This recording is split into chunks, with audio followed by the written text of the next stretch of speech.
বেলালকে এত পরিমাণ আঘাত চালাইল রে,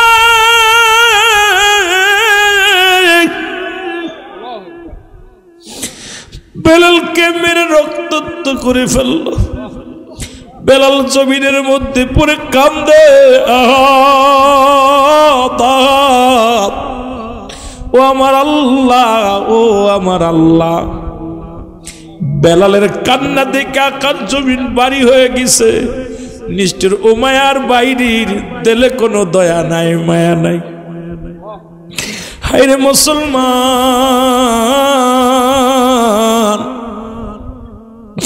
আজকে গোটা বিশ্বের বুকে মুসলমানের রক্ত নিয়ে খেলা করে। ও মুসলিমেরা, আজকে তোদের দিলে কি মায়া নাই? ও মুসলমান, একটা কথা বারবার মনে পড়ে যায়, নবী বলছে বালহুয়া কেলাম, এই দুনিয়াটা হলো পচা দুর্গন্ধে মরি মানুষের চরিত্র হলো কুকুরের চরিত্র। আজকে কুকুর যেমন মরি পাইলে খুশি হয়, সারা পৃথিবীর মুসলমান এখন সম্পদের পাগল, টাকা দিয়ে কিনে নেয় মুসলমানদেরকে। আজকে আমার কিনেছে, মুখ বন্ধ করে দেয়, আপনাকে মুখ বন্ধ করে দিছে। আজকে আমরা নামদারি মুসলমান, যে কথা বলতেছিলাম বালহুয়া কেলাফ, নবী বলছে এই দুনিয়াটা পচা দুর্গন্ধ মরি মানুষের চরিত্র হলো কুকুরের চরিত্র। কুকুর যেমন মরি পাইলে খুশি হয়, সে তার জাতে ভাইকে ভাগ দিতে রাজি নয়।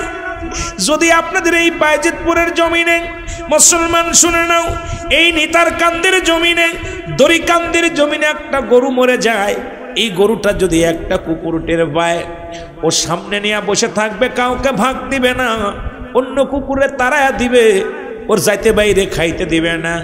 মরি শুধু কুকুরে খায় না, নবীজির কথাগুলো শোনো, আমার বানোয়াট কোনো গল্প না, কোরআন হাদিসের কথাগুলো শোনো। নবী বলছে শুধু মুসলমান শোনো, মরি শুধু কুকুরে খায় না, মরি খায় অন্যান্য প্রাণীরা খায়। যেমন কাক একটা সংগঠিত প্রাণী, কাক যদি শুনতে পায় এই দড়িকান্দের জমিনে একটা মরি পড়ছে, ওই কাক সমস্ত কাককে খবর দেয়।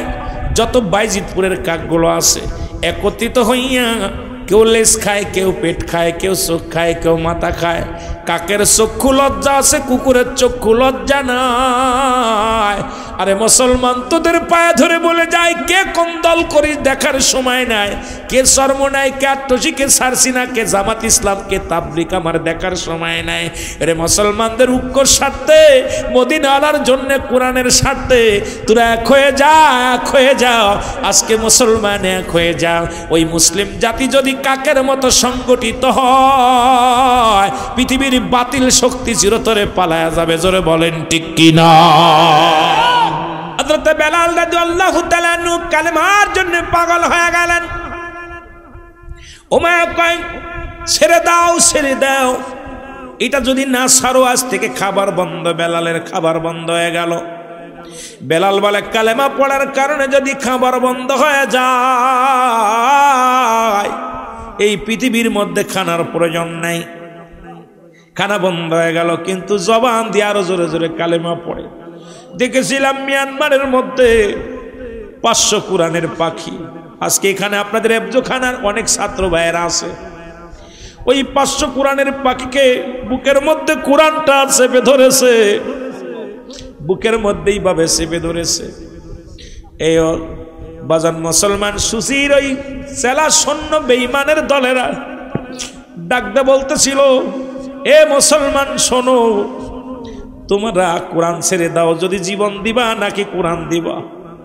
ছোট ছোট কোরআনের পাখিগুলো বলেছিল, এই জীবন দিলে জীবন পাবো, কোরআন দিলে কোরআন পাবো না।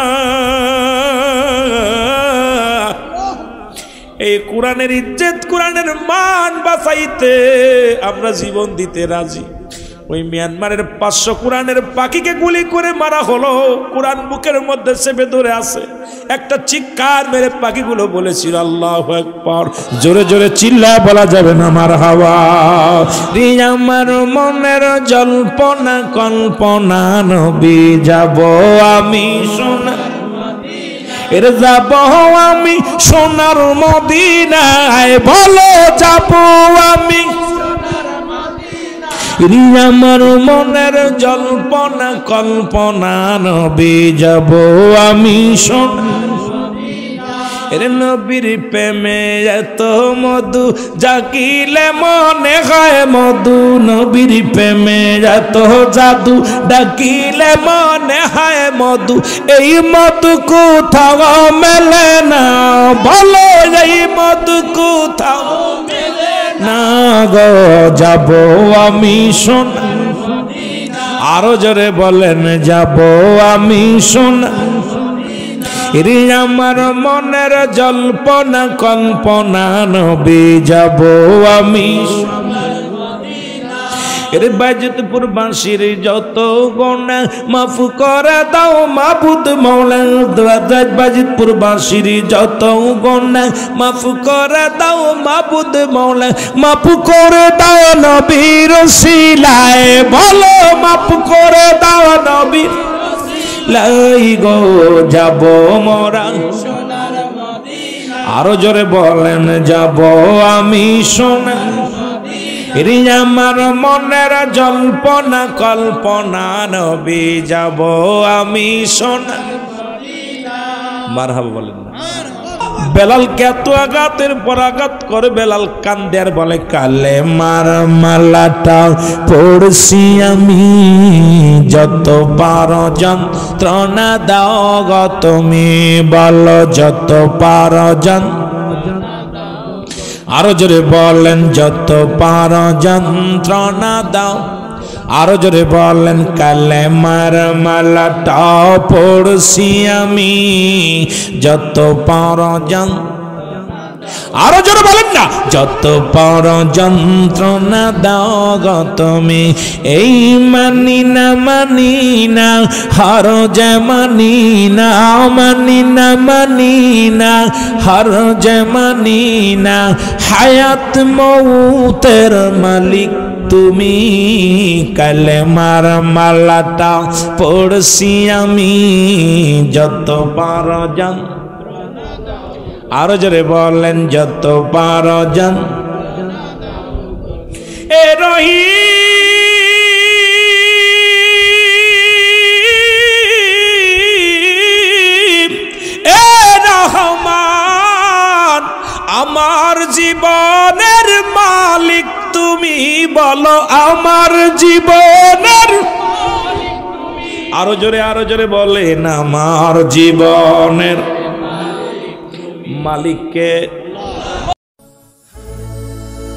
গোল্ড অফ মদিনা সুন্নিয়তের অহংকার মাইকেল জ্যাকসন কালেমার মালা যখন উনি মাইকেল জ্যাকসন উনি চিন্তা করলো রেসার্চ করতে গেলেন কালেমা উনি রেসার্চ করতে যায় মুসলমান হয়ে গেলেন খ্রিস্টানদের পরও পাদ্রী মুসলমান উনি যখন গবেষণা করতে গেলেন এই কালেমাটাকে রেসার্চ করতে যায় উনি কি হয়ে গেলেন মুসলমান হয়ে গেলেন এর যুগে যুগে কত মানুষ দেখলাম এই কয়েকদিন আগেও দেখলাম ভারতের বড় পণ্ডিত যিনি মুসলমান এই ৫,০০০ প্রহরীকে নিয়ে এক যোজন দুজন নয় ৫,০০০ প্রহরীকে নিয়ে যারা পূজা করে তাদেরকে নিয়ে উনি বললেন আমি আজ ৬০টা বছর গবেষণা আছি কালেমার এই গবেষণা করতে যায় দেখলাম দুনিয়ার সব কিছু মিশে এই কালেমার কাছে আমি হার মেনেছি মুসলমান একমাত্র ইসলাম ধর্ম একমাত্র আল্লাহর মনোনীত ধর্ম আমি কালেমা পড়ে মুসলমান হয়ে গেলাম আমার মিথ্যা কথা বলতেছি না রে মুসলমান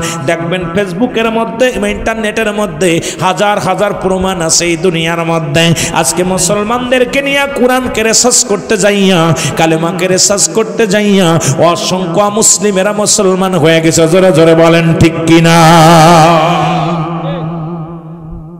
আমি কাউকে আঘাত করব না কারণ আমি আমার মুসলমান যেদিন শুনেছি হয়তো অনেক মুসলিম ভাইরা আছেন মনে করতে পারেন রুহুল আমিন ভাই আমাদেরকে আঘাত করে কথা কয় না না বাজান কোনোদিন আমার অভ্যাস নাই কাউকে আঘাত করে কথা বলার অভ্যাস নাই কাউকে কষ্ট দিয়া বলার অভ্যাস নাই কারণ হেদায়েতের মালিক আমার আল্লাহ হিদায়াতের মালিক কোনো পীর সাহেব নয় হেদায়েতের মালিক রুহুল আমিন সিদ্দিকী নয় হেদায়েতের মালিক তাবলীগ জামাতের আমিন নয় হেদায়েতের আমির কামলিকের নেতা নয় হেদায়েতের মালিক বিএনপির নেতা নয় হিদায়াতের মালিক মসজিদের ইমাম সাহেব নয় হেদায়েতের মালিক স্বয়ং মদিনাওয়ালাও নয়। হেদায়েতের মালিক যদি মদিনাওয়ালা হতো তাহলে কালেমা পড়ে বাদান আবু জাহেল মুসলমান হতো।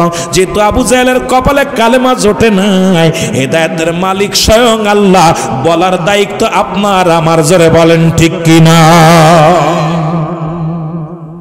যদি কোন মুন্সিকে আমি হেদায়েতের মালিক, ওটা বাটপার। কথা কইতেন রে বা, ওটা কি? বিশ্ব বাটপার, বিশ্ব বাটপার। কোন পীর সাহেব যদি বলে আমি হেদায়েতের মালিক, ওরে একবারে সঙ্গে সঙ্গে সমাজ থেকে দূরে সরে ফেলো। কারণ হেদায়েতের মালিক কোন পীর সাহেব না, কোন মৌলবী মুন্সি না, হেদায়েতের মালিক স্বয়ং আল্লাহ। বলার দায়িত্ব, সেটার প্রমাণ সূরা তাওবা। হাফেজ সাহেব আছেন নেই? এই হাফেজ সাহেবরা কথা কইতে নি রে বা, ওই পিছনে হাফেজ সাহেব আবার ঘুমায় রয়েছে, আমার দিক তাকান। হাফেজ সাহেব আমার দিক তাকাবেন যারা হাফেজ। সূরা তাওবা 6 নম্বর আয়াত। কয় নম্বর আয়াত? আমি দলিল দিব, পৃষ্ঠা গুইনা গুইনা দেখবেন। আমি কইছি না এখানে গল্প করতে আসি নাই, গল্পবাজ বক্তা হইতে আসি নাই। এখানে আইছি কথা বলতে, কিছু নিতে দিতে। আমার কথা হলো যে আমি আমার মনুক্তি কিছু কথা বলবো, এমন কথা না আল্লাহর আদালতে আমাদের জবান কেড়ে নিবে। আল্লাহ পাক আমাদের জিহ্বা কাটবে, কারণ আগুনের কাছি দিয়া জিহ্বা কাটবে। এই সময় অধিকাংশ বক্তাদের মুখে গোস্ত থাকবে না, অধিকাংশ বক্তাদের জিহ্বা আগুনের কাছি দিয়ে কাটবে। কারণ আমরা যেটা বলি সেটা মানি না, আমরা যেটা বলি সেটা করি না, আমরা যেটা করি সেটা মানুষকে বলি না। বিশ্বাস করেন না করেন, কারণ আমাদের অধিকাংশ বক্তাগুলো কিয়ামতের ময়দানে জবাব দিতে পারবো না। কারণ আমরা দুনিয়া কামানি বক্তা, দুনিয়ার পাগল বক্তা। কারণ আমরা উচিত কথা বললে আমার ইমামতি থাকবে না, আমি জানি। এই জন্য আমি উচিত কথা কইতাম না। কথা কইতে নিবা। সূরা তাওবা কয় নম্বর আয়াত? 6 নম্বর আয়াত। কত নম্বর? পড়েন না। এই হাফেজ সাহেব খোলো, কোরআন খোলো, দেখো সূরা তাওবার মধ্যে 6 নম্বর আয়াত। আল্লাহ বলতেছে, হাবিব আপনার কদমের মধ্যে যদি কোনো অমুসলিম আগমন করে, বুঝতে হবে, ভালো করে বুঝে নেবেন। আমি কথাটা এই জন্য বুঝাইতেছি, হয়তো আশপাশে আমার হিন্দু ভাইয়েরা আছেন, মনে করবেন রুহুল আমিন ভাই মনে আমাদেরকে আঘাত করে কথা। না বাবা, আমি আঘাত করে কথা বলতে আসি নাই, আমি নবীজির কথা বলতে এসেছি, রাসূলের কথা, আল্লাহর কথা, আল্লাহ দিনের কথা। আল্লাহ বলতেছেন, হাবিব আপনার কদমের মধ্যে যদি কোনো অমুসলিম প্রবেশ করে সর্বপ্রথম বসতে দেন। যদি তারা সাহায্য চায় সাহায্য দেন, যদি তারা নিরাপত্তা চায় নিরাপত্তা দেন, যদি নিরাপদ স্থানে পৌঁছে দিতে বলে পৌঁছায় দেন। ঘোষণা কার? না পাইলে এখন ধরে হাত পা ভেঙে দিবেন আমার। বাইরে করো, বাইরে করো ফ্যান। কোরআন শরীফ থেকে আয়াতগুলো খোলো, দেখি বলতেছে দেখো। সুতরাং আমি কাউকে আঘাত করে কষ্ট দিতে রাজি নয় যে আমি হেদায়েতের মালিক, আমি রুহুল আমিন সিদ্দিকী আইছি এলাকার সব মানুষ হেদায়েত হয়ে যাবে। না, আমাকে এখানে যেহেতু রিজিক লিখে রাখছিল আল্লাহ, বলার দায়িত্ব দিচ্ছে আল্লাহ তাআলা। কিছু কথা বলবো, হেদায়েতের মালিক আল্লাহ, আমার বলার দরকার বলে যাব সঠিক কথা। মানা না মানার ব্যাপার আল্লাহ আপনার উপরে দান করবে। আল্লাহ ভালো জানে, আপনি ভালো জানেন। জোরে বলেন ঠিক কিনা? কথা বোঝেন নাই? এখন আমাদের দেশে হাত উঁচু করে এমন কলমা পড়ায় দেয়, তওবা পড়ায় দেয় যে একদম উনি হেদায়েতের চাবিকাঠি হাতের মধ্যে নিয়ে নিছে। কথা কইতেন নি? সবটাই কই ঠিক, আস্তে কইতেছে। কথা কষ্ট হয়, কথা কন না কেন? জান্নাতি মানুষ আপনারা। কি মানুষ? আরো জোরে বলেন, কি মানুষ? এরে পাসপোর্ট জমা দিলাম, এ জলসায় যাব আমরা মদিনায়, ওরে আপনার দিদার হবে নি গো নবীজি, আমারে মদিনায় নিবানি। বলেন আমারে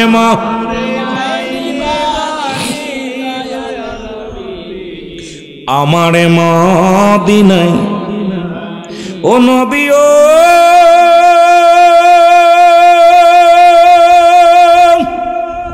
এই নেতার কান্দের আশেকার কান্দিয়া হইলাম হয়রান, কবে পাবো দিদার আপনার।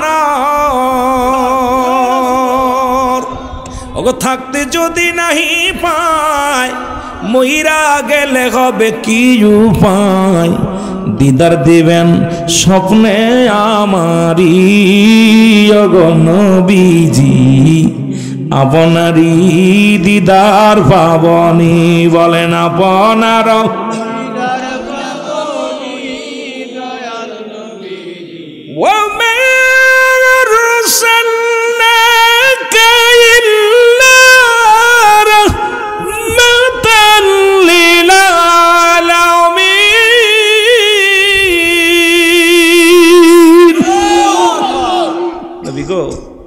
গোটা পৃথিবীর রহমত তো আপনাকে দিছে, আপনি রাহমাতাল লিল আলামিন, আল্লাহ হলো রব্বুল আলামিন।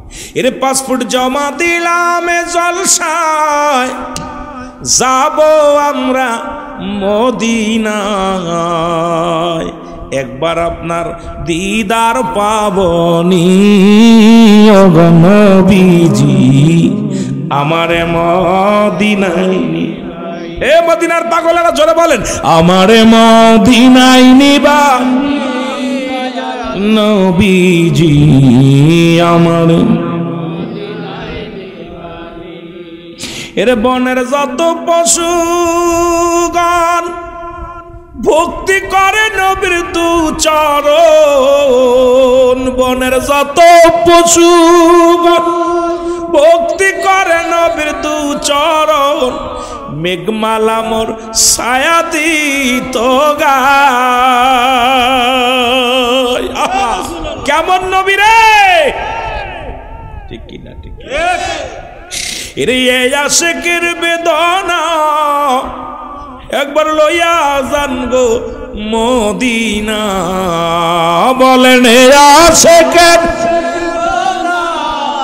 একবার লইয়া যান গো মদিনা, দেখবো আপনার নূরের রওজা খানি ও গো নবীজি, আমারে মদিনায়। মারহাবা মারহাবা জোরে, আমারে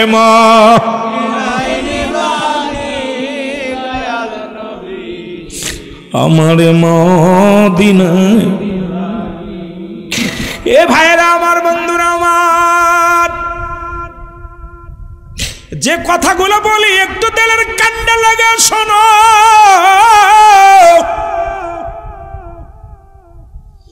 বেলাল বাড়ি যায় ডাকতে বলে, আমার আব্বা জান, আমি আপনার কাছে কিছু প্রশ্ন করব, আমি জানতে চাই। ছোট্ট বেলাল ডাক দেখে, আমার আব্বা জান, এই পৃথিবীটা কে বানাইছে, এই জমিনটা কে বানাইছে?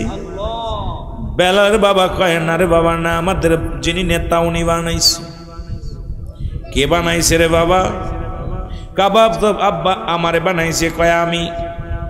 বাবারে তোমারে বানাইছে কে? কয় আমারে বানাইছে তোর দাদাই। তোর দাদারে বানাইছে কে? তোর দাদারে বানাইছে তার দাদায়। তার দাদারে বানাইছে কে? কয় তার দাদায়। তার দাদারে বানাইছে কে? দাদায় দাদায় দাদায় দাদায় চলে যায়। বেলাল কয়, বাবা গো, তোমার কথা আমি বুঝি না কিছু। বাবা গো, এই আসমান জমিনের মালিক আপনার মালিক, আমার মালিক মনে একজন আছে। এরে মুসলমান শুনে নাও, যিনি সব কিছুর মালিক, যিনি আসমানেরও মালিক, জমিনেরও মালিক, যিনি আপনার মালিক, আমার মালিক গো বাবা, তিনি আর কেউ নয়, তিনি হলো আমার আল্লাহ। জোরে জোরে চিল্লা বলা যাবে না সুবহানাল্লাহ। বেলালের বাবার আবার চিন্তা করে সন্তানের জন্য হাতে পায়ে কড়া পড়ে যাবে, দড়ি পড়ে, রশি পড়ে যাবে। এই যে এতটুকু মানুষ সবসময় আমার কাছে প্রচনা করে। এদিকে অভাবের সংসার। রাবা ছিল তৎকালীন জামানায় ভালো একজন কৃষক, ভালো একজন কৃষক, ফসল ফলাইতো মাঠে, অনেক ভালো কাজ করতে পারত। হাফসি গোলাম, হাফসি কৃষক, রাবার সন্তান। অভাবের সংসারে চিন্তা করে, যদি আমাদের নেতারা যদি জানতে পারে আমার সন্তান আমার কাছে জিগায় আমার রবকে, আমার তোমার রবকে, তাহলে যদি আমি বিপদের মধ্যে পড়ে যাব, ছেলে তুটবাট পড়াশোনা করে, ছেলেকে আর রাখা যাবে না। এক অভাবী সংসার, এই চিন্তা, যে চিন্তা সেই দানা নিয়ে গেলেন বাজারে। বাজারে যে কোনো বিনিময়ে বিক্রি করে দেবে। বেলালকে সাজাইয়া বেলালকে ডাক দে। রাবা কয়, বাবারে চলো বাজারে ঘুরতে যাই। বেলাল ছোট্ট মানুষ, বুঝতে পারে নাই। বেলাল মনে করছে বাবা আমার কি বা কি দেখাইতে যাবে, মেলা দেখাইতে যাবে। বেলালকে সাদাইয়া কাপড় পরাইয়া বাজারে নিয়ে মানুষ যেখানে বিক্রি হয় সেখানে দাঁড়ায়া পড়েছে। বেলালকে দেখিয়া ছোট্ট মানুষ, হাফসি গোলাম, চেহারা ছবি ভালো না। বেলালকে বেলালের বাবা কয়, এ হাটের পরীরা শোনো, আমি আমার একমাত্র সন্তানকে বিক্রি করব, ছোট্ট মানুষ যদি কেউ কিনতে চাও আসো। লোকজনের ছোট্ট মানুষ, অমুসলমান শুনে নাও, এই শ্রমিক বালক শ্রমিককে কেউ নিতে চায় না। অবশেষে উমাইয়ার কাছে বিক্রি করে দিলেন বেলালকে। বেলালকে কিছু টাকার বিনিময়ে বিক্রি করে দিলেন। বেলাল ডাকতে বলে, বাবা তুমি আমার জন্মদাতা পিতা, বাবা গো তুমি অন্যর কাছে আমারে বিক্রি করে দিলাম। কয় বাবারে আমি তোরে বিক্রি করে দিলাম, আবার তোকে ফিরিয়ে নেব। একে বেলালকে নিয়ে চলে গেল উমাইয়া। উমাইয়া নিয়ে কাজে লাগায় দিলেন, বকরি চড়ানোর দায়িত্ব দিলেন বেলালকে। বকরি চড়ায় সারাদিন ভরে মাঠের মধ্যে বকরি চড়ায়, কোনো রকম খানা খায়, ছায়া পায় না, জঙ্গলের মধ্যে বিশাল মরু প্রান্তরে ঘুরে। বেলাল শুধু একটাই গবেষণা করে, এই জমিনটা বানাইলো কে, পাথর বানাইলো কে? এরে আমার আল্লাহ দুনিয়ার মধ্যে সবকিছু বানাইল রে, এই মানব জাতির যেমনি বানাইছে আমার আল্লাহ, আর কোন প্রাণীকে আল্লাহ এমনি বানাই নাই।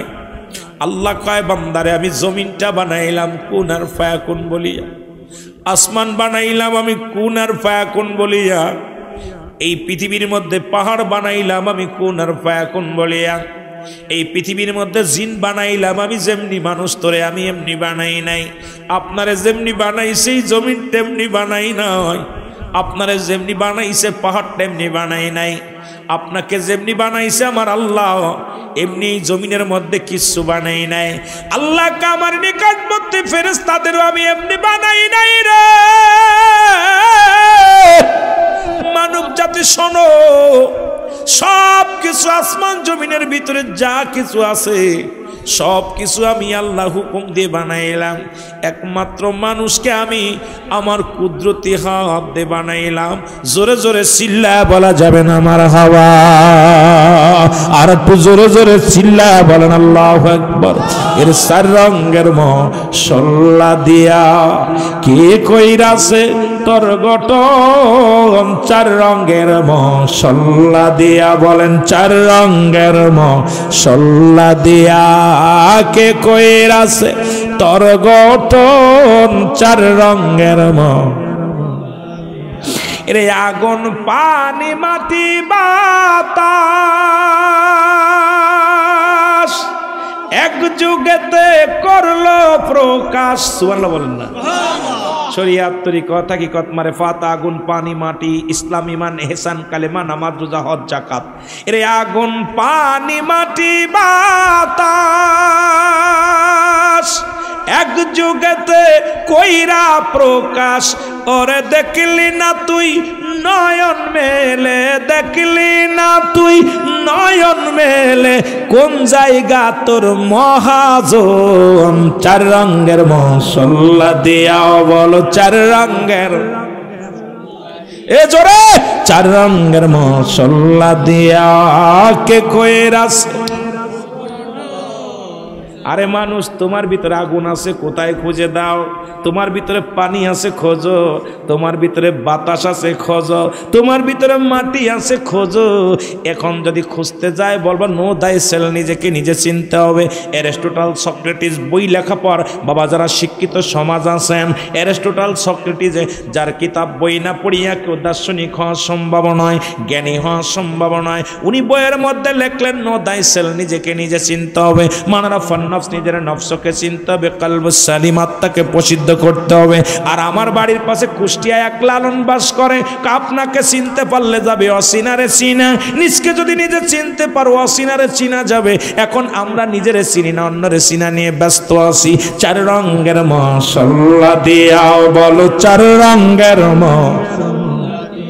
এর কে কইরাছে তোর গঠন, চার রঙের আরো জোরে বলেন চার রঙের মশলা দিয়া বলো চার রঙের আরে কে কইরাছে তোর গঠন, চার রঙের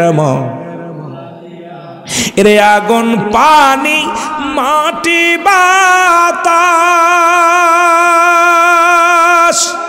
এক যুগেতে কইরা প্রকাশ, ওরে দেখলি না তুই নয়ন মেলে, দেখলি না তুই নয়ন মেলে, কোন জায়গা তোর মহাজন, চার রঙের মশলা দিয়া বল। আরো জোরে বলেন, চার রঙের মশলা দিয়া।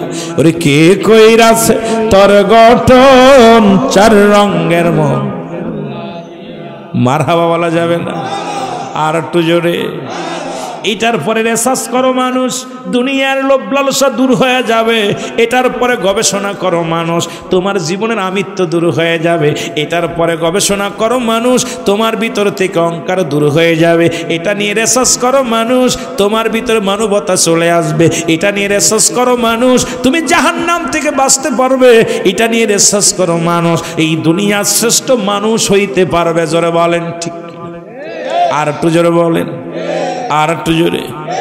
কষ্ট হয়, আওয়াজ জোরে দিকে মনে হয় ক্ষুধা লাগছে, ক্ষুধা লাগছে লাগছে, কারণ তারপরে তো খাবারের ব্যবস্থা নাই। কর্তৃপক্ষকে বলবো পঞ্চম বার্ষিক মাহফিলে, বাৎসরিক মাহফিলে দয়া করে ভাইদের কিছু খাবারেরও ব্যবস্থা করবেন। জোরে কোয়া যাবেন আল্লাহু আকবার। এ দুনিয়ার মুসলমান শুনে নাও, বেলাল রাদিয়াল্লাহু তাআলা উনি কালেমা পড়ে নিলেন। কালেমার মালা যখন পড়লেন, বকরিগুলো বেলালের দিকে তাকায় আছে। সমস্ত বকরিগুলো বেলালের, সমস্ত বকরিগুলো পাথরের মধ্যে চাটা দেয়, পেট ভরে যায়। অন্য অন্য রাখালের বকরিগুলো সারা মাঠ ভরে দৌড়াদৌড়ি করে, বেলালের বকরিগুলো নীরবতা পালন করে। আর বেলাল জিকির করে ইল্লাল্লাহু ইল্লাল্লাহ লা ইলাহা ইল্লাল্লাহ, বলো ইল্লাল্লাহু।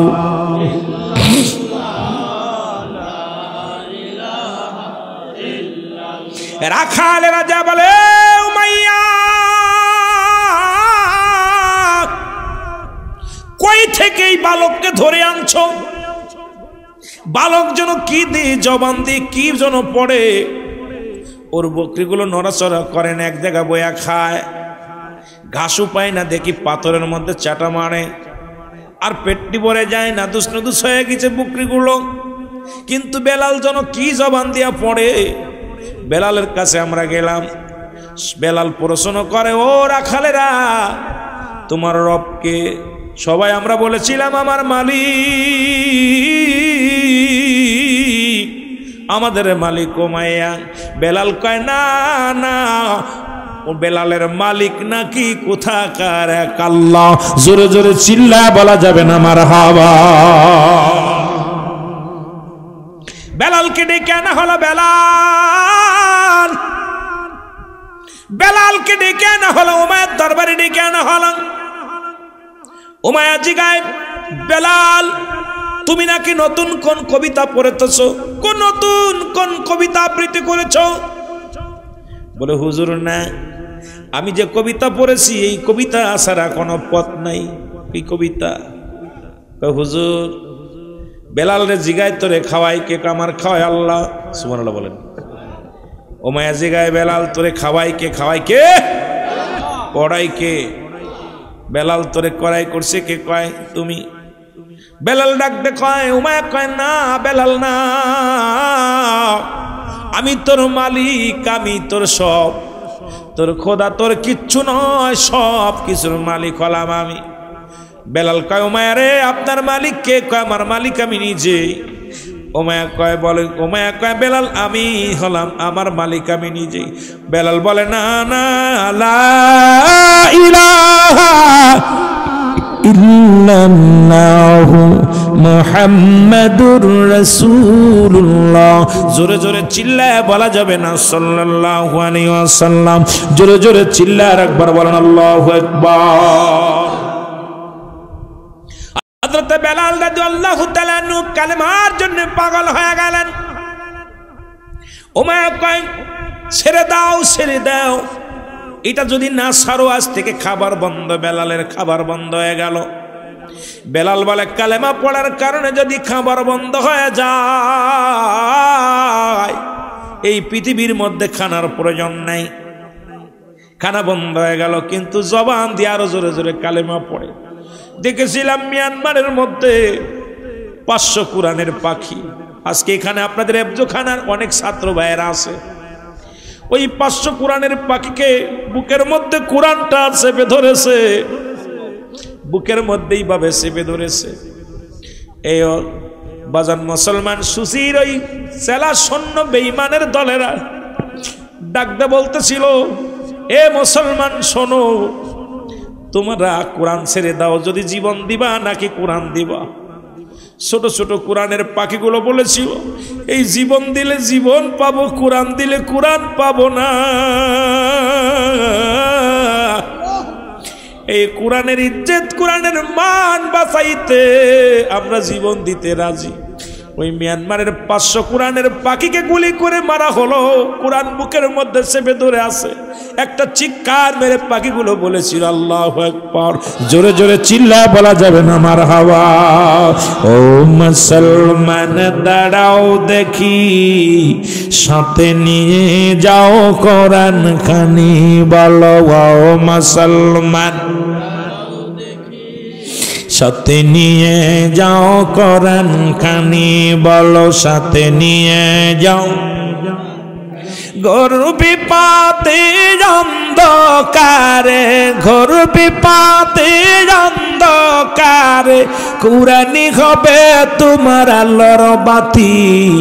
ও মুসলমান দাঁড়াও দেখি, সাথে নিয়ে যাও কোরআন খানি, বলো সাথে নিয়ে। শুধু তাই নাই মুসলমান, কোথায় কয়েকটা রাষ্ট্রের মধ্যে দেখলাম তৎকালীন জামানায় যা হয়েছিল রাসূলের জামানায় দেখে দেখে কাফের বেঈমানেরা কোরআনের পাখিগুলো মেরে ফেলা শুরু করলো। যে কোরআন যদি না থাকে মানুষ সত্য পথ ভুলে যাবে, সঠিক পথ ভুলে যাবে। আজকে আপনাদের কোরআনের মাহফিল, এখানে কোরআনের মাদ্রাসা এফজোখানা, কিছু ওই শ্রেণীর যারা আছে তারা কোনোদিন এই কোরআনের মাদ্রাসা প্রতিষ্ঠিত হতে হয়ে যাক মানবে না, এই কোরআনের মাদ্রাসা চলুক এটা মানবে না। কারণ ওদের রক্তেই যাদের গড়া, তারা প্রতিনিয়ত কোরআনকে শেষ করে দেওয়ার পায় তারা চলায়। জোরে বলেন ঠিক কিনা?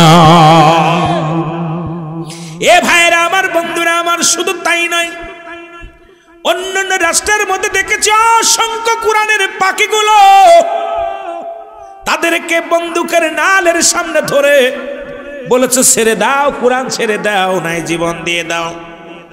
কোরআনের পাখিগুলো বলছে না না, জীবন দিলে জান্নাত পাবো, কোরআন ছাড়লে জাহান্নামে যাব। জীবন যদি দেয়া যায় আল্লাহর জান্নাত অপেক্ষা করে, আল্লাহ অপেক্ষা করে। আল্লাহ নিজে বলে লিল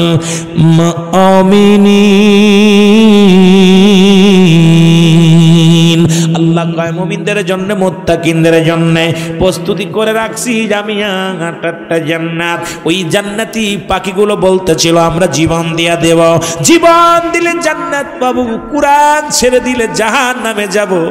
আমরা জীবন দিতে রাজি, কোরআন ছাড়তে রাজি নয়। আমি আপনাদের কাছেও বলতে চাই, আজ থেকে কোরআনকে ভালোবাসতে রাজি আছেন কিনা? একটু জোরে জোরে চিল্লায় বলা যাবেন আল্লাহু আকবার।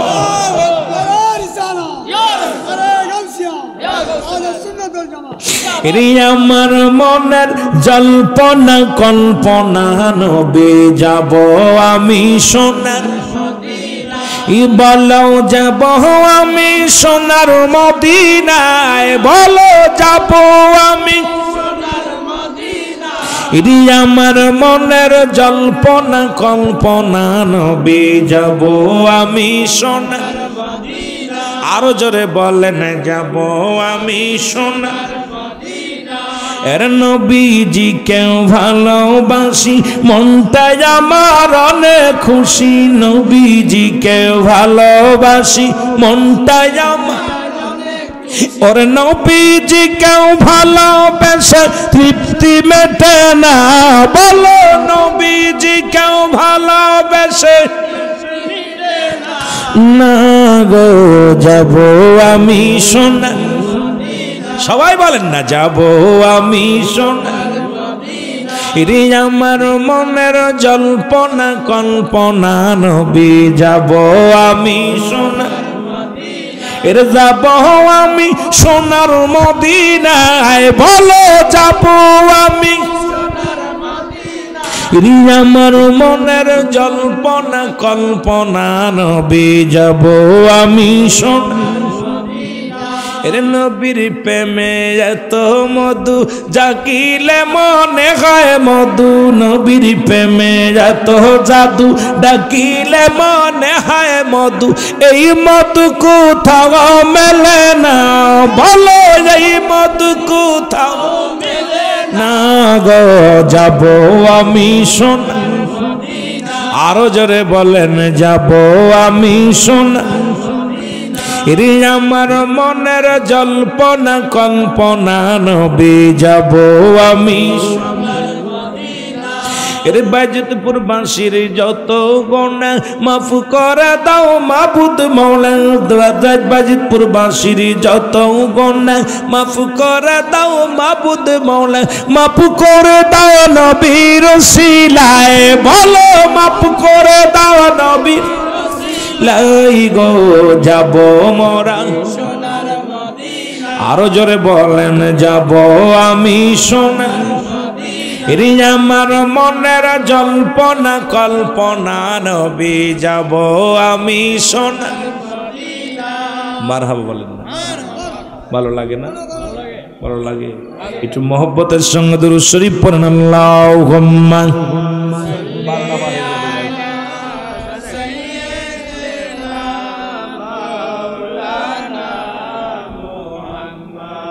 وعلى آل سيدنا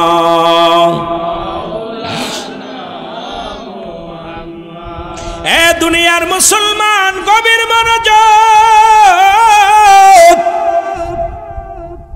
কোরআনের কথা দিয়ে যদি আলোচনা করতাম রাত অনেক মজা লাগতো। আর মুসলমান বেলাল কয় এই পৃথিবীর সব কিছুর মালিক আমার আল্লাহ, আপনার মালিকও আমার আল্লাহ, আমার মালিকও আমার আল্লাহ। মুসলমান উমায়া কয় না না, এই পৃথিবীর সব কিছুর মালিক, এই রাজ্যের মালিক আমি। খানা বন্ধ, বেলালের কালেমা বন্ধ করতে পারি নাই।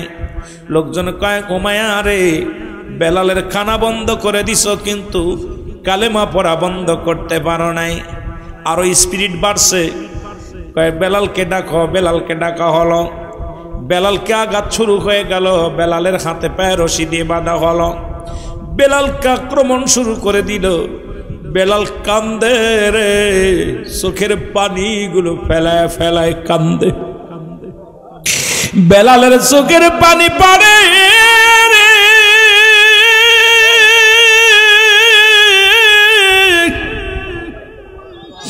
কান্দার বলে আমার আল্লাহ,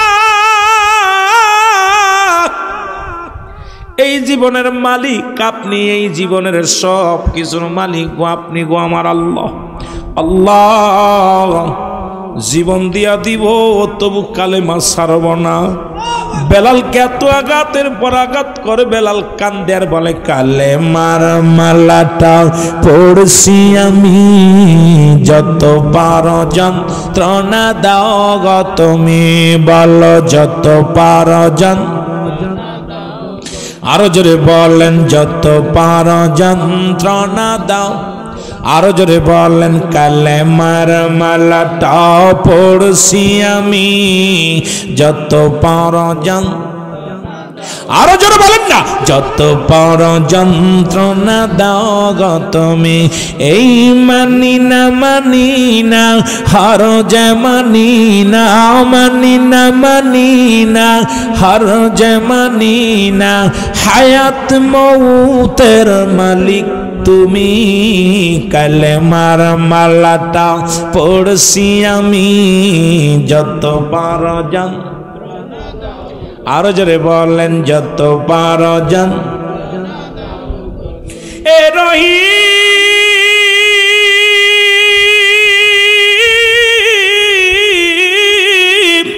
এ আমার জীবনের মালিক তুমি, বলো আমার জীবনের, আরো জোরে বলেন আমার জীবনের মালিককে? প্রধানমন্ত্রী, এমপি সাহেব, ও মুসলমান দাদা দাদি না চেয়ারম্যান মেম্বার, আপনারা আমার জীবনের মালিক বাবা মা, জীবনের মালিক হলো আমার আল্লাহ। বেলাল বলতেছে, বেলাল কি বলে? চোখের পানি ছেড়ে বলেন, চোখের পানি ছেড়ে বলেন, এই দুনিয়ার মানুষ শোনো, সব কিছু ছাড়তে পারি, কালেমা ছাড়তে পারি না, কারণ আমার হায়াত মৌতের মালিক হলো আমার আল্লাহ। জোরে বলেন ঠিক কিনা? এ রহিম,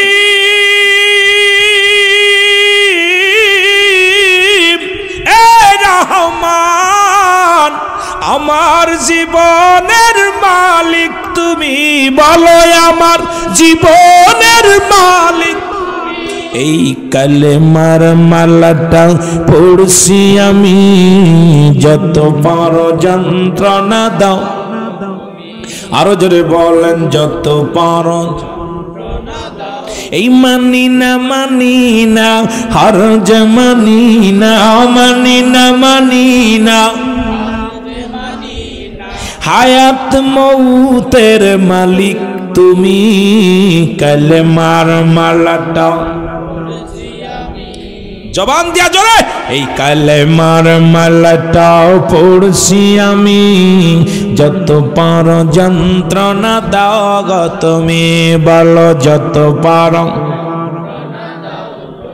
মানি না হর যে মানি না, মানি না হর যে মানি না, হায়াত মৌতের মালিক তুমি, কালেমার মালাটা যত পারো যন্ত্রণা দাও গো তুমি, বলো যত পারো। এ দুনিয়ার মুসলমান শুনে নাও, বেলালকে এত পরিমাণ আঘাত চালাইল রে,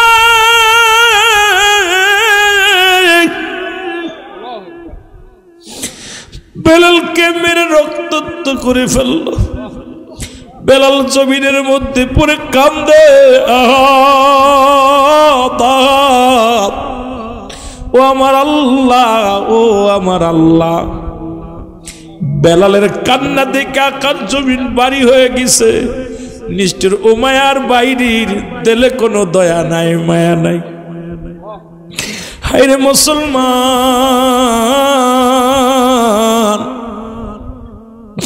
আজকে গোটা বিশ্বের বুকে মুসলমানের রক্ত নিয়ে খেলা করে ও মুসলিমেরা, আজকে তোদের দিলে কি মায়া নাই?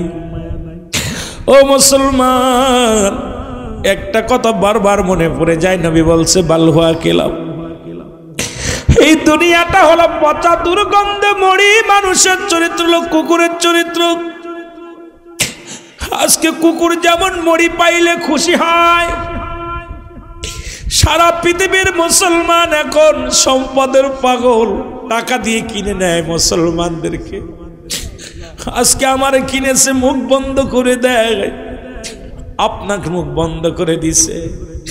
আজকে ইসরায়েলের অসভ্য মানুষ, মুসলমান আমেরিকার অসভ্য মানুষগুলো আজকে মুসলমানদের মাথা যারা, তাদেরকে কিনে নিছে, খেলার পুতুল বানায় ফেলেছে।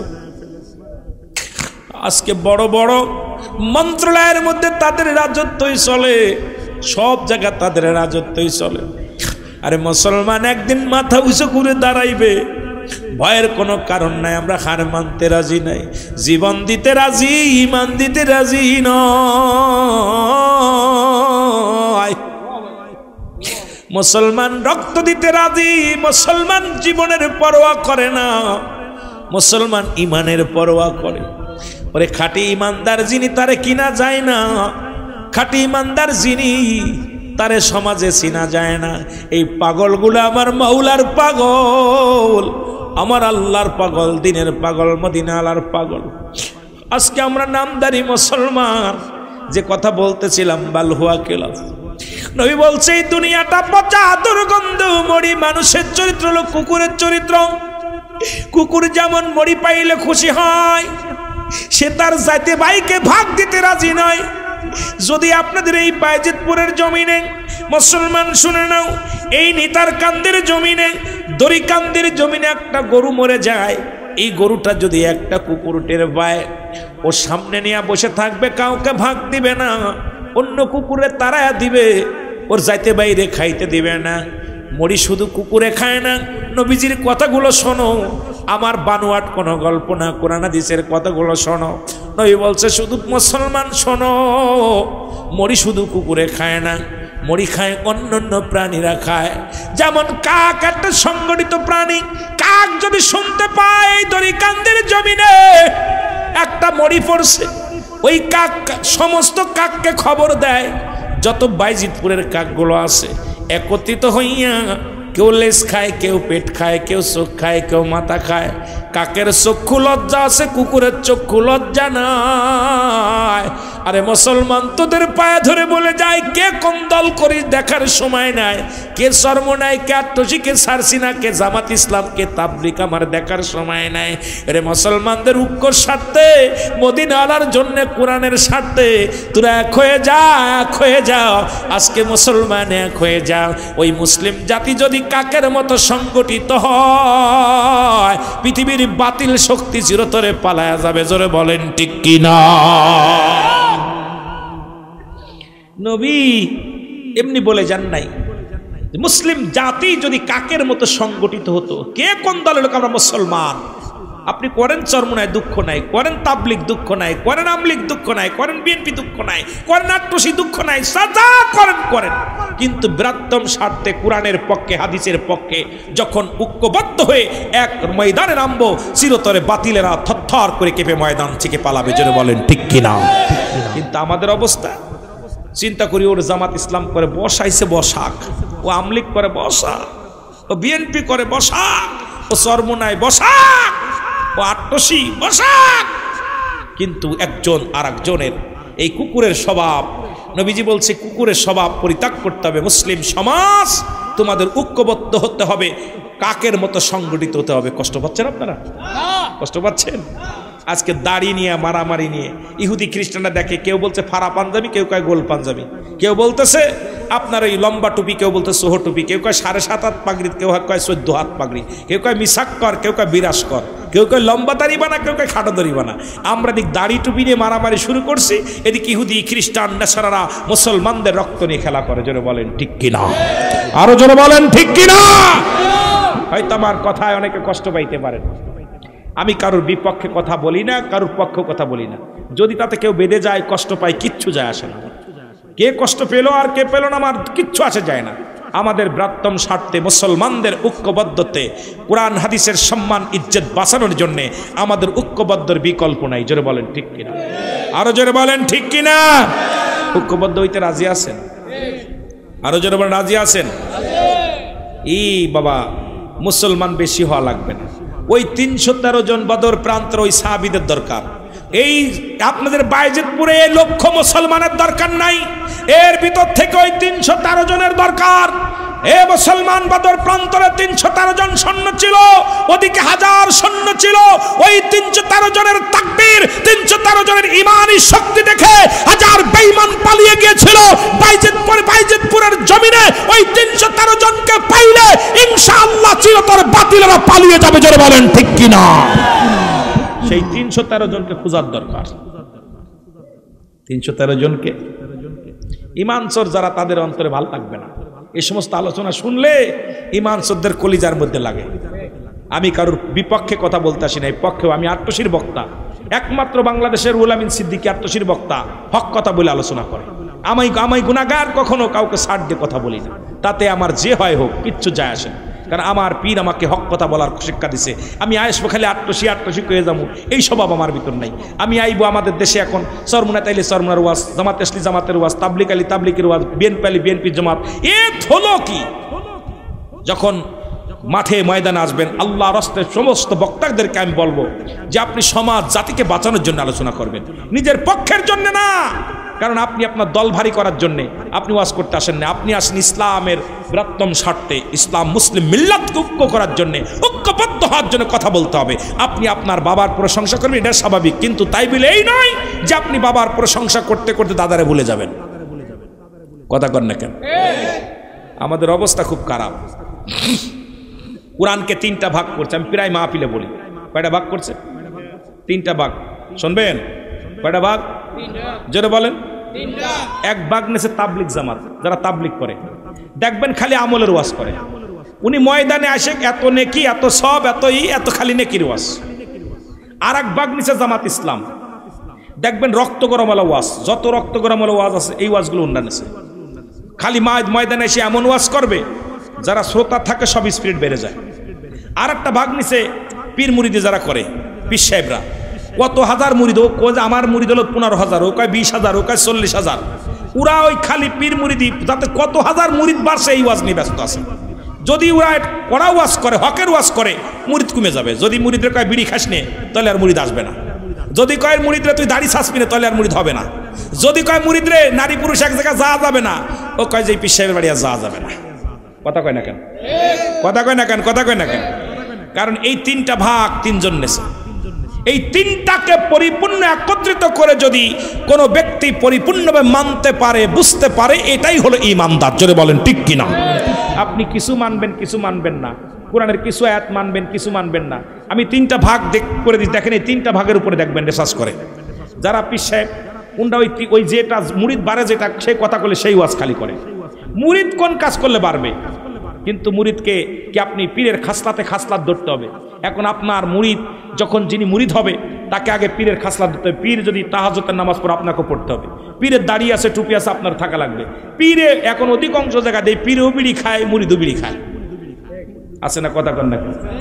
আল্লাহর হস্তে কব না, নাম কব না, আমিও পীর মুরিদি করি, কিন্তু এমন এমন পীর আছে আপনাদের আশপাশের জেলায়, এই পীর সাহেবরা বিড়ির প্যাকেট বকশিস দেয়। একদিন ওয়াজে গেছি, হুজুরির পাশে বসে আছি, এখন বেনসন সিগারেট মনে 30-35 প্যাকেট, মুরিদ খালি বেনসন প্যাকেট হাতের মধ্যে, আর হুজুর খালি সুমা দেয় হাতের মধ্যে, কাম সারছে।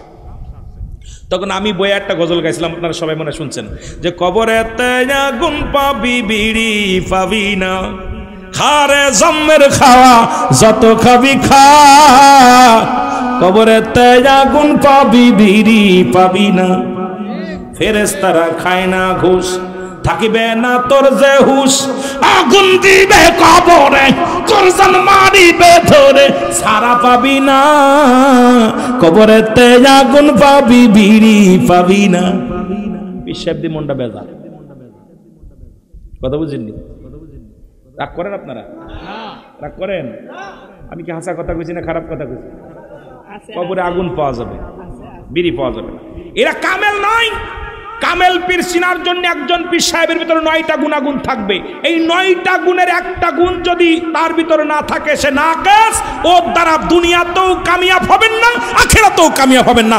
9টা গুণের একটা গুণ যদি তার ভিতরে না থাকে। এখন কামেল চিনার জন্য আপনার এই দুনিয়ার মধ্যে ঘুরতে হবে, বিচারণ করতে হবে কোনটা কামেল পীর, কোনটা নাকেস পীর। আমার দেশে এখন যেভাবে নাকেস পীর বাড়ছে, এর দ্বারা আমাদের সাধারণ পাবলিককে বিভ্রান্তি করতেছে। জোরে কোন ঠিক কিনা? আর এই সমস্ত পীরের দরবারে ওই যে মানুষ কয় আমরা মাজার পূজা করি, আসলে পূজা করি না, মাজার জিয়ারত করি। কিন্তু ওরা করে আপনার দুর্গা পূজা, আমরা করি দরগা পূজা। ঠিক কিনা? ঠিক কিনা? এগুলোর জন্য আমাদের দুর্নাম হচ্ছে, এগুলোর জন্য আমাদের দুর্নাম হচ্ছে। প্রকৃত আহলে সুন্নাত ওয়াল জামাত যারা করে, রাসূলুল্লাহ সৈনিক যারা, এরা কখনো ওই সমস্ত হারাম কাজে লিপ্ত হতে পারে। জোরে বলেন ঠিক কিনা? নামাজ নাই, রোজা নাই, দেখা যায় চিন্তা করে যার নাজাত পেয়ে যাবো। না বাবা, আমি অনুরোধ করবো, এই জন্য আপনাদেরকে বলবো, আমাদেরকে কামেল পীর চিনতে হবে। আর কামেল পীর চিনে এখন যদি আমি বৈশিষ্ট্যগুলো বলি, অনেকে কষ্ট পাবেন। কামেল পীরের বৈশিষ্ট্যগুলো বললে আপনারা কষ্ট পাবেন। যদি আমার কাছ থেকে একটু ফোনের মাধ্যমে না হলে একটু জেনে নিন। আমি কামেল পীরের বৈশিষ্ট্যগুলো একদিন বলবো। মাঝে মাঝে চিন্তা করি, একবার এক মাহফিলে বলার পর পীর সাহেব হুজুর আমার বলল, হুজুর আপনি আমার পেটে লাথি মেরে থুয়ে গেলেন। ভাই আমি আপনার পেটে লাথি মারলাম কেন? এই জন্যে এইগুলো আমাদের বৈশিষ্ট্য চিনার দরকার। এই জন্য আমাদের যুগে আমরা যখন খেলেছি পুতুল খেলা, তোমরা এখন সেই বয়সে লেখাপড়া করো মেলা। ঠিক কি না, ঠিক কি না? আমাদেরকে রিসার্চ করতে হবে, কিতাবাদি বেশি বেশি পড়তে হবে, কোরআন হাদিস ইজমা কিয়াস এগুলো পড়লে আপনি যেটা জানেন আমি সেটা জানি না, আপনি যেটা জানেন আমি সেটা জানি না, আমি যেটা জানি আপনি সেটা জানেন না, জানার কোনো শেষ নাই, জানতে হবে, বুঝতে হবে। কিন্তু আপনি যদি বলেন যে সব এটা নাই ওটা নাই, হবে না, বুঝতে হবে। আগে কিতাব পড়তে হবে। প্রাইমারিতে একটা বিদ্যা, হাই স্কুলে একটা বিদ্যা, কলেজে একটা বিদ্যা, ওই ব্যঞ্জন বর্ণ স্বরবর্ণ দিয়া ওই আপনার ওই 9টা আর হলো কত, ওরা 19টা, কয়টা মোট 39টা হলো ইংরেজি অক্ষর, আরবি বাংলা অক্ষর, আর হলো আর অধিক 49টা না কয়টা জানো, কয়টা 11টা, আর হলো আর ওটা কয়টা 39টা, মোট কয়টা 50টা অক্ষর, আর অধিক হলো ইংরেজি হলো 26টা অক্ষর, আরবি হলো 29টা হরফ। এই দিয়া দেখেন টির হলো মাথা কাটতে হবে, আর হলো ফুটা দিতে হবে, আর হচ্ছে আপনার আরবিতে কি ওই কিছু ফুটা দিতে হবে, কিছু উপরে নিচে দিতে হবে। কিন্তু বাংলাটা এত কঠিন, বাংলাদেশ সবচেয়ে কঠিন। আমার বাবারা দেখা যায় এই যে আমরা বিদ্যা অর্জন করেছি এই হক্কর দিয়া, একই হক্কর আপনার ওই ডিগ্রিতে চলতেছে, মাস্টার্সে চলতেছে, বিসিএসে চলতেছে, সব একই হক্কর, কিন্তু পড়ার ধারণ বদলে গেছে। জোরে বলেন ঠিক কিনা? কথা কর না কেন? ধারণ কমে গেছে না? এই জন্য আমাদেরকে সব বুঝতে হবে যে প্রাইমারিতে যে বই পড়েছি ওই বইয়ের পড়ালেখায় কিন্তু উপরে যায় ওই রকম নাই। জোরে কন ঠিক কিনা? হাই স্কুলে একরকম, কলেজে একরকম, বিশ্ববিদ্যালয়ে এরকম। এই জন্য আমাদেরকে পড়তে হবে। এই জন্য আমাদের যুগে আমরা যখন করেছি পুতুল খেলা, তোমরা এখন সেই বয়সে লেখাপড়া করো মেলা। আমার বন্ধুগণ গভীর মনোযোগ, ওদিকে না এমনি পিছে চলে যায়। বেলাল কাতে পেয়ে রশি দিয়ে বাঁধা হলো, তার গায়ের মধ্যে চাবুকের মারা হলো। বেলাল উত্তপ্ত নদীর মধ্যে, পাথরের মধ্যে পায়ের মধ্যে রশি লাগাইয়া ঘোড়ার পিছে বাঁধিয়া টানা হলো। বেলালের জবান দিয়া শুধু বাইর হয় লা ইলাহা ইল্লাল্লাহু মুহাম্মাদুর রাসূলুল্লাহ। জোরে জোরে চিল্লায় বলেন সাল্লাল্লাহু আলাইহি ওয়াসাল্লাম। জোরে জোরে চিল্লায় বলেন মারহাবা, মারহাবা। একটু জিকির করেন লা ইলাহা ইল্লাল্লাহ। জোরে লা ইলাহা, কারেন্ট চলে গেল নাকি?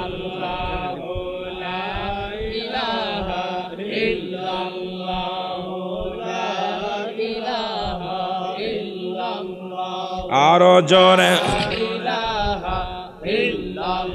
এ মোহব্বতে লা ইলাহা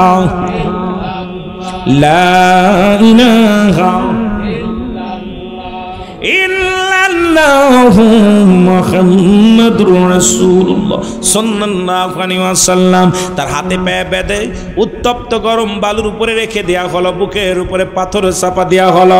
কিন্তু বেলালের জবান থেকে কালেমা সরাতে পারে নাই, শুধু ইল্লাল্লাহু আহাদ আহাদ শব্দ উচ্চারণ করতে লাগলেন। এ মুসলমান গভীর মনোযোগ, এ মুসলমান গভীর মনোযোগ।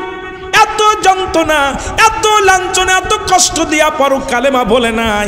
বেলালের পায়ে হাতে পায়ে শিকল বেঁধে পাথর বুকের উপরে দিয়া উত্তপ্ত নদীর উপরে পাথর চাপা দিয়া ফেলে রাখা হলো। বেলাল হুকুম দিলেন, ওমায়া হুকুম দিলেন, যতক্ষণ পর্যন্ত বেলাল মৃত্যুবরণ না করে, বেলালকে যেন এখান থেকে কেউ না বাঁচায়, বুকের পাথর যেন কেউ খুলে না দেয়। মুসলমান শুনে নাও, এইরকম রেখে দিলেন বেলালকে। একদিন ওরকম সকাল থেকে সন্ধ্যা পর্যন্ত, দুপুর গড়িয়ে গেল, বিকেল হয়ে গেল। ওই পাশে খবর পাইলেন হযরত মুসলমান শুনেন আবু বকর সিদ্দিক রাদিয়াল্লাহু তাআলা আনহু। উনি খবর শুনতে পাইলেন এই জমিনের মধ্যে একজন নবীর প্রেমিক কালেমা পড়ার অপরাধে তাকে এত নির্মম ভাবে আঘাত করা হয়েছে। উনি খবর পায়া চলে আসলেন। এ মুসলমান শুনে নেন, লম্বা আলোচনা আমি আর আগাবো না, যেহেতু 12:30 বেজে গেছে, আর একটু না আমি ঢাকাতে যাব, অনেক দূরে যাব, এই জন্য বেশি আপনাদের কষ্ট দিতে চাই না, কথাগুলো বলে যায়। মুসলমান শুনে নেন। এবার হযরত আবু বকর সিদ্দিক রাদিয়াল্লাহু তাআলা আনহু তাকে কড়াই করলেন, কড়াই করিয়ে রাসূলুল্লাহর দরবারে নিয়ে গেলেন। আমার নবীজির কদমের মধ্যে হযরত বেলাল পড়লেন। নবীজি জড়ায়া দূরে নবীজিও কান্দে, বেলালও কান্দে। বেলাল বলে ইয়া রাসূলুল্লাহ, ইয়া হাবিবাল্লাহ, আমার জীবন ধন্য, আমার জীবন ধন্য, কারণ আমি আদারু কষ্টের মধ্যে নবী গো, যখন আমি কালেমা পড়েছি, যখন আমি ঈমানটা তাজা রেখেছি, তখন আমি দুনিয়ার কোনো দুঃখ, কোনো কষ্ট আমার মনে হয় নাই। নবী গো, আপনার কদম মুবারক চুমানোর সঙ্গে সঙ্গে দুনিয়ার সব দুঃখ ভুলে গেছি। আমার নবী কয়, বেলাল রে, তুই আমার কদমের মধ্যে তোরে রেখে দিলাম, যতদিন ইচ্ছা ততদিন পর্যন্ত আমার কদমের মধ্যে থাক। নবীজির কদমের মধ্যে বেলালের জায়গা হয়ে গেল। জোরে জোরে চিল্লায় বলা যাবে না মারহাবা।